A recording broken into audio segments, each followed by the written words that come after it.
Hello friends, welcome to Aryan ક્લાસીસમાં તમારું હાર્દિક સ્વાગત છે. ચાલો વિદ્યાર્થીઓ, આપણે ધોરણ 12 તત્વજ્ઞાનમાં ચેપ્ટર 8 ધર્મનો અર્થ અને ધાર્મિક જીવન, જેનો ગુણભાર છે 13 માર્ક્સનો જનરલ વિકલ્પ સાથે. તો આ ચેપ્ટર આપણું કન્ટિન્યુ છે, તો આપણે ચેપ્ટરને થોડું આગળ લઈ જઈશું. ચલો, એક પ્રશ્ન તમને અહીંયા આપેલો છે કે જુદા જુદા ચિંતકોએ આપેલી ધર્મની વ્યાખ્યાઓ સમજાવો. તો વિદ્યાર્થીઓ, વિભાગ ડીમાં પ્રશ્ન પૂછાય છે. આ વિભાગ ડી માટે મોસ્ટ આઈએમપી પ્રશ્ન છે કે જુદા જુદા તત્વચિંતકોએ આપેલી ધર્મની વ્યાખ્યાઓ સમજાવો. તો લગભગ ત્રણ જેટલા ધર્મચિંતકોની વ્યાખ્યા તમારે સમજાવવી પડે, કારણ કે વિભાગ ડી તમારો વિભાગ ડીમાં જે પ્રશ્ન હોય 3 માર્ક્સમાં પૂછાય છે, એટલા માટે. ચલો શરૂઆત કરી દઈએ. તો સૌથી પહેલા એક વ્યક્તિ હતા જેમનું નામ હતું વેદવ્યાસજી. તો વેદવ્યાસજીના મતે ધર્મ એટલે શું? વેદવ્યાસે ધર્મની વ્યાખ્યા આપી છે, જે આપણે જોઈ લઈશું. સરસ મજાની વ્યાખ્યા છે આ. વેદવ્યાસની વ્યાખ્યા મને બહુ જ ગમે છે અને આવડી જાય એવી પણ છે. જોજો, ધર્મ એટલે જે તત્વ, નિયમ કે સિદ્ધાંત વ્યક્તિ અને સમાજને, આટલું યાદ રાખીશું પહેલા. ધર્મ એટલે જે તત્વ, નિયમ કે સિદ્ધાંત વ્યક્તિ અને સમાજને, આ તત્વ છે, નિયમ છે અને સિદ્ધાંત છે, એ વ્યક્તિ અને સમાજને. પછી કહે છે કે સમસ્ત જડ અને ચેતન જગતને ધારણ કરે છે, ટકાવી રાખે છે, સમગ્ર વિશ્વનું નિયમન કરે છે અને રક્ષણ કરે છે. તો તમારે આ વ્યાખ્યાને કેવી રીતે યાદ રાખવાની છે, થોડું તમે અહીંયા જો, હું તમને સમજાવું છું. આટલાથી તમને યાદ રહે. જગતને ધારણ કરે છે, ટકાવી રાખે છે. જો ધારણ કરવું, ટકાવી રાખવું આવી ગયું. સમગ્ર વિશ્વનું ખાલી યાદ રાખશો, નિયમન કરે છે અને રક્ષણ કરે છે. આ 2 શબ્દો તમારા માટે નવા છે. આગળના વિડીયોમાં આપણે ધર્મનો અર્થ જોયો, એમાં આપણે જોયું તો કે ધ્રુવ ધાતુનો અર્થ થાય છે કે ધારણ કરવું કે ટકાવી રાખવું. તો અહીંયા એટલું તો આપણને યાદ રહે કે જગતને ધારણ કરે છે, ટકાવી રાખે છે, સમગ્ર વિશ્વનું નિયમન કરે છે અને રક્ષણ કરે છે, તે ધર્મ. જો આટલેથી યાદ રહે તો આગળની વ્યાખ્યા હું તમને યાદ રખાવી દઉં છું. ક્લિયર? સમસ્ત જગતને શું કરે છે? તો કે જગતને ધારણ કરે છે, જગતને ટકાવી રાખે છે, સમગ્ર વિશ્વનું નિયમન કરે છે અને રક્ષણ કરે છે, તે ધર્મ છે. ક્લિયર? તો પાછળ યાદ રહી ગયું. તો ચલો આગળ જોઈ લઈએ. તો કે ધર્મ એટલે જે તત્વ, આપણે હાલ ભણીએ છીએ તત્વજ્ઞાન, તો એના ઉપરથી તત્વ યાદ આપણને રહે. પછી તત્વજ્ઞાનની અંદર નિયમો છે કે સિદ્ધાંતો છે, તો એ પણ યાદ રહી ગયા આપણને. તો કે ધર્મ એટલે જે તત્વ, નિયમ કે સિદ્ધાંત વ્યક્તિ અને સમાજને. ભાઈ, જે તત્વ છે, નિયમ છે અને સિદ્ધાંતો છે, એ વ્યક્તિ અને આ સમાજને શું કરે છે? વ્યક્તિ અને સમાજને, અથવા સમસ્ત જડ અને ચેતન જગતને. બસ આટલું યાદ રહે તો આગળનું તો આપણને યાદ રહી ગયું છે કે ધર્મ એટલે જે તત્વ, નિયમ, સિદ્ધાંત વ્યક્તિ અને સમાજને, સમસ્ત જડ ચેતન જગતને ધારણ કરે છે, ટકાવી રાખે છે અને સમગ્ર વિશ્વનું નિયમન કરે છે અને રક્ષણ કરે છે, તે ધર્મ. આવું કોને કીધું? આવું કીધું વેદવ્યાસે. ક્લિયર? ચલો હવે બીજી વ્યાખ્યા જોઈશું. ચલો પછી નેક્સ્ટ વ્યાખ્યા આપી છે પંડિત સુખલાલજીએ. તો પંડિત સુખલાલજીએ આપેલી ધર્મની વ્યાખ્યા. દરેક ધર્મચિંતકોએ પોતાની રીતે અલગ અલગ વ્યાખ્યાઓ આપેલી છે. તો આપણે વધુમાં વધુ 3 યાદ રાખવાનું થશે, કારણ કે એક્ઝામમાં વિભાગ ડીમાં પ્રશ્ન પૂછાય છે, એટલે કોઈ પણ 3 ચિંતકો તમારે યાદ રાખવા પડશે. ચલો, ધર્મ એટલે સુખલાલજી એવું કહે છે કે ધર્મ એટલે સત્યની તાલાવેલી. ધર્મ શું છે? તો કે સત્યની તાલાવેલી અને વિવેકી સંભાવ. જોજો, બે વસ્તુ તમારે અહીંયા યાદ રાખવાનું છે કે પંડિત સુખલાલજી કહે છે કે ધર્મ એટલે સત્યની તાલાવેલી અને વિવેકી સંભાવ. આ 2 વસ્તુ તમારે યાદ રાખશો તો વ્યાખ્યામાં સરળતા પડશે. ધર્મ એટલે સત્યની તાલાવેલી અને વિવેકી સંભાવ, તેમજ આ 2 તત્વોની. આ 2 તત્વો એટલે કયા 2 તત્વો? સત્યની તાલાવેલી અને વિવેકી સંભાવ, તેમજ આ 2 તત્વો. આ 2 તત્વો એટલે સત્યની તાલાવેલી અને વિવેકી સંભાવ. તો આ જે 2 તત્વો છે, એ તત્વોની દોરવણી નીચે ઘડાતા જીવન વ્યવહાર. પંડિત સુખલાલજી કહે છે કે ધર્મ એ શું છે? તો ધર્મ એ સત્યની તાલાવેલી અને વિવેકી સંભાવ, અને આ 2 જે બંને તત્વો છે, આ તત્વોની દોરવણી નીચે ઘડાતા જીવન વ્યવહાર. વ્યાખ્યા એકદમ સહેલી છે, યાદ રહી જાય એવી છે. પંડિત સુખલાલજી કહે છે કે ધર્મ એટલે સત્યની તાલાવેલી, વિવેકી સંભાવ તેમજ આ બે તત્વો નીચે આ બંને તત્વોની દોરવણી નીચે ઘડાતો જીવન વ્યવહાર. વ્યાખ્યા 2 વખત લખશો, થોડું વાંચો તો યાદ રહી જશે. બીજું વિદ્યાર્થીઓ યાદ રાખવા માટે વાંચેલું યાદ રહે એના માટે શું કરવાનું, વારંવાર રિવિઝન કરવાનું. એક વાર કોઈ પણ ચીજ હોય, કોઈ પણ પ્રશ્ન હોય તો એને એક વાર વાંચીને મૂકી દેવાનું નહીં. તમે આવું કરો છો એના લીધે તો તમને યાદ નથી રહેતું. એક વાર વાંચ્યા પછી આપણે સ્વામી વિવેકાનંદના વંશજો હોય ને એવી રીતે કે અમે એક વાર વાંચ્યું તો અમને યાદ રહી જશે એવું ના હોય વિદ્યાર્થીઓ. એના માટે તમારે વારંવાર રિવિઝન કરવું પડે. ચલો શરૂઆત કરશું આગળ. તો ડૉક્ટર સર્વપલ્લી રાધાકૃષ્ણએ આપેલી ધર્મની વ્યાખ્યા. આગળ પણ ડૉક્ટર સર્વપલ્લી રાધાકૃષ્ણએ વ્યાખ્યા આપી હતી અને ફરી પણ એમની આપેલી વ્યાખ્યા છે. સરસ વ્યાખ્યા છે. જો સર્વપલ્લી રાધાકૃષ્ણ શું કહે છે. કોણ હતા સર્વપલ્લી રાધાકૃષ્ણ? ભારતના 2જા નંબરના રાષ્ટ્રપતિ અને પ્રથમ નંબરના ઉપરાષ્ટ્રપતિ. તો ધર્મ એ માનવ સમાજની વ્યવસ્થાને સુદૃઢ બનાવનારું અને માનવ સમાજની એકતાને જાળવી રાખનારું પરિબળ છે. ધર્મ એ શું છે? ડૉક્ટર સર્વપલ્લી રાધાકૃષ્ણ એવું કહે છે કે ધર્મ એ માનવ સમાજની વ્યવસ્થાને, ભાઈ વિદ્યાર્થીઓ આપણા સમાજની અંદર એવી વ્યવસ્થા હોય છે ને, તો આપણો જે ધર્મ છે એ માનવ સમાજની જે વ્યવસ્થા છે એ વ્યવસ્થાને શું બનાવે છે? સુદૃઢ બનાવે છે. અને માનવ સમાજની જે એકતા છે, જે પણ આપણો સમાજ છે તો સમાજની એકતા શેના લીધે જળવાઈ રહે છે? તો ધર્મના કારણે. તો બસ વ્યાખ્યાની અંદર 2 જ બાબત અસર કરે છે. એક તો ધર્મ એ માનવ સમાજની જે વ્યવસ્થા છે એને સુદૃઢ બનાવનારું અને માનવ સમાજની એકતાને જાળવી રાખનારું પરિબળ છે. ક્લિયર? વ્યાખ્યા યાદ રહેશે. ચલો આગળ જાઓ. વ્યાખ્યાઓ છે એટલા માટે થિયરી છે એટલે મતલબ તમને થોડું સમજાવું છું.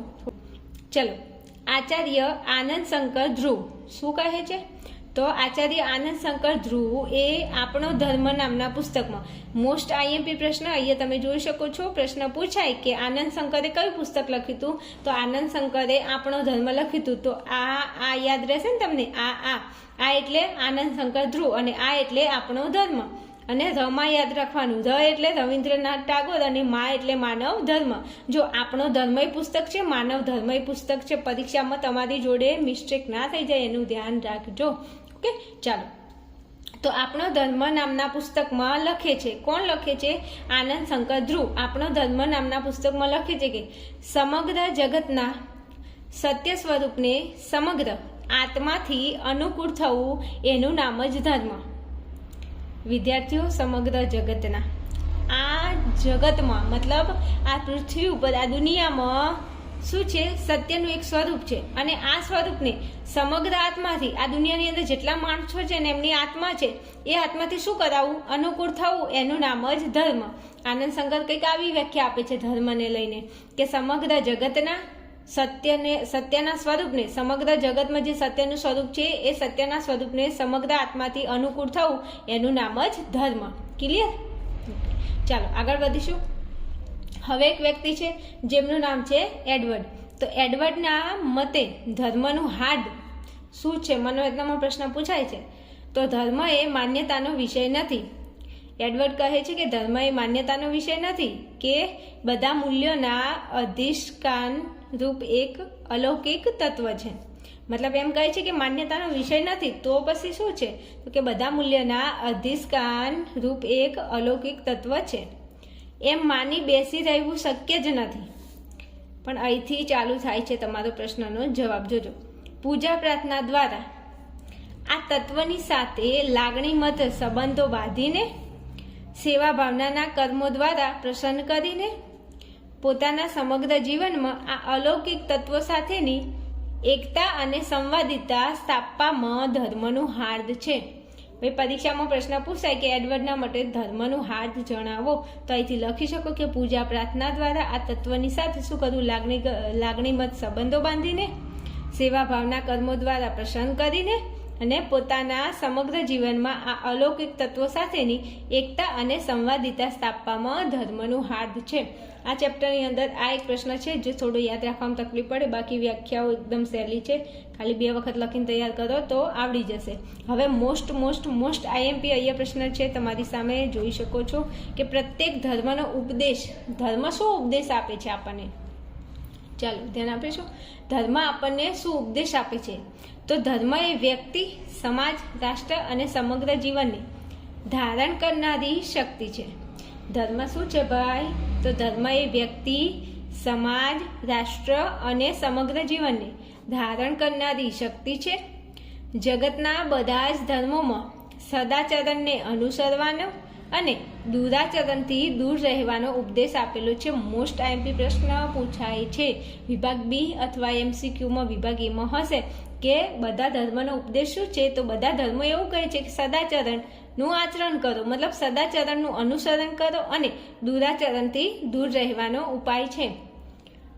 વિદ્યાર્થીઓ, આપણા આ જીવનમાં આપણે આવ્યા છીએ તો આપણે સત્ય, પ્રેમ, શાંતિ, અહિંસા, કરુણા, મૈત્રી, આવું બધું આને કહેવાય સદાચરણ. તો આ જે સદાચરણના જે સદગુણો છે એનું આચરણ કરો, એનું અનુસરણ કરો અને દુરાચરણથી દૂર રહો. દુરાચરણ એટલે કામ, ક્રોધ, લોભ, મોહ, ઈર્ષ્યા અથવા વિશ્વાસઘાત. આ જે છે ને વિશ્વાસઘાત, આ બધા જે તત્વો છે આને કહેવાય દુર્ગુણો. તો આ દુર્ગુણોથી તમારે દૂર રહેવાનો ઉપદેશ આપેલો છે. શેમાં? ધર્મના ઉપદેશમાં. તો પરીક્ષામાં પ્રશ્ન પૂછાય કે ધર્મનો ઉપદેશ શું છે? તો શું લખશો? તો જગતના બધા જ ધર્મોમાં સદાચરણને અનુસરવાનો અને દુરાચરણથી દૂર રહેવાનો ઉપદેશ આપેલો છે. ક્લિયર? ચાલો આગળ વધીશું. ચલો, આ પણ વિદ્યાર્થીઓ એકદમ મોસ્ટ આઈએમપી ક્વેશ્ચન છે કે જગતના ધર્મનો સુવર્ણ નિયમ સમજાવો. તો જગતના ધર્મનો સુવર્ણ નિયમ શું છે? તો બીજા લોકો પાસેથી જેવા વર્તનની અપેક્ષા રાખો છો તેવું વર્તન તમે બીજા લોકો સાથે રાખો. આ શું કહેવા માંગે છે વિદ્યાર્થીઓ? આપણા ધર્મનો નિયમ એવું કહે છે કે તમે એવું ઈચ્છો છો કે સામેવાળા જે લોકો છે અથવા બીજા લોકો છે એ મને માન આપે, મને આદર આપે, મને સન્માન આપે. તો તમે આવા વર્તનની અપેક્ષા બીજા જોડે રાખો છો. બીજા લોકો પાસેથી તમે જેવા વર્તનની અપેક્ષા રાખો છો કે એ મને માન મર્યાદા આપે, મારું સન્માન કરે, મને મતલબ માને, મારી ઉપેક્ષા ના કરે, આવું તમે આવા વર્તનની અપેક્ષા કોકના જોડે રાખો છો તો તમે તેવું વર્તન પહેલા બીજા લોકો સાથે રાખો. તમે બીજા લોકોને માન આપો, બીજા લોકો માટે સારા શબ્દો બોલો તો એ તમારા માટે તમને માન આપશે, તમારા માટે સારા શબ્દો બોલશે. એટલે ધર્મનો જે નિયમ છે એવું જ કહે છે કે તમે જેવી અપેક્ષા બીજા લોકો સાથે રાખો છો તો એવું તમે સામેવાળા વ્યક્તિ સામે, એમની સામે તમારે એવું વર્તન રાખવું જોઈએ. પછી તમે કોકને ગાળો બોલતા હોય ને એ તમને પછી સારું ના રાખે, એ સામે તમને ગાળ જ બોલે. સમજાય છે? એવું છે. મતલબ તમે એવું ચાહો કે સામેવાળો વ્યક્તિ મારી જોડે શાંતિથી સાદી રીતે રહે તો તમે પહેલા એની જોડે શાંતિથી સાદી રીતે રહો. તો આ એક શું છે? ધર્મનો સુવર્ણ નિયમ છે. આઈ હોપ કે તમે સમજી ગયા છો, નિયમ યાદ રહી ગયો છે કે બીજા લોકો પાસેથી જેવા વર્તનની અપેક્ષા રાખો છો તેવું વર્તન તમે બીજા લોકો સાથે રાખો. ઓકે, ચાલો હવે છેલ્લો મુદ્દો છે કે ધર્મના અભ્યાસથી માનવીમાં પ્રકટ થતા ગુણો. મતલબ ધર્મનો જો અભ્યાસ કરો, તમે ધર્મને લગતો અભ્યાસ કરો તો એમાંથી માનવીને કયા પ્રકારના ગુણો પ્રાપ્ત થાય છે? તો જો ધર્મના ઊંડા અભ્યાસ દ્વારા માનવીને એક તો માનવ સત્ય બોલશે, પછી અહિંસાનો ગુણ એની અંદર પ્રકટ થશે. સત્ય, અહિંસા, પ્રેમ, શાંતિ, કરુણા. યાદ રહી જાય એવા છે. સત્ય, અહિંસા, પ્રેમ, શાંતિ, કરુણા, ઉદારતા, સહિષ્ણુતા અને નિર્ભયતા વગેરે જેવા ગુણો માનવીની અંદર પ્રકટ થાય છે. આ તમને વિભાગ બીમાં પ્રશ્ન પૂછાય એવો છે કે ધર્મના અભ્યાસથી માનવીમાં પ્રકટ થતા ગુણો લખો. તો યાદ રાખી શકો સત્ય, અહિંસા, પ્રેમ, શાંતિ, કરુણા. સત્ય, અહિંસા, પ્રેમ, શાંતિ, કરુણા. સત્ય, અહિંસા, પ્રેમ, શાંતિ, કરુણા, ઉદારતા, સહિષ્ણુતા અને નિર્ભયતા. ભાઈ પ્રેમ કરો તો પ્રેમની અંદર હંમેશા સત્ય જ બોલવું પડે. એમાં હિંસા ના કરાય પ્રેમમાં, તો હિંસા ના કરે તો અહિંસા. અને પ્રેમની અંદર હંમેશા શાંતિ બનાવી રાખો, કરુણા રાખો, એકબીજા પ્રત્યે દયા રાખો, ઉદારતા, સહિષ્ણુતા અને નિર્ભયતા. આ યાદ રાખવા માટે કહું છું. હા, બહેન કેમ આવું બોલે છે? નથી બોલતી, પણ તમને યાદ રહી જાય એટલા માટે કહું છું. ચલો, સત્ય, અહિંસા, પ્રેમ, શાંતિ, કરુણા, ઉદારતા, સહિષ્ણુતા અને નિર્ભયતા. ક્લિયર? આટલા સુધી રાખું છું વિડીયોને. નેક્સ્ટ વિડીયોમાં આપણે આપણા ચેપ્ટરને થોડું આગળ લઈ જઈશું અને જે પ્રશ્નો મોસ્ટ આઈએમપી છે, જે પરીક્ષામાં વિભાગ ડીમાં પૂછાય છે એના ઉપર થોડો વધારે ભાર મૂકીશું. ચલો, વિડીયો સારો લાગ્યો હોય તો વિડીયોને લાઇક, શેર કરજો અને કહેવું ના પડે ચેનલને સબસ્ક્રાઈબ કરી દેજો. મળીએ નેક્સ્ટ વિડીયોમાં. ત્યાં સુધી જોતા રહેશો આર્યન ક્લાસીસ.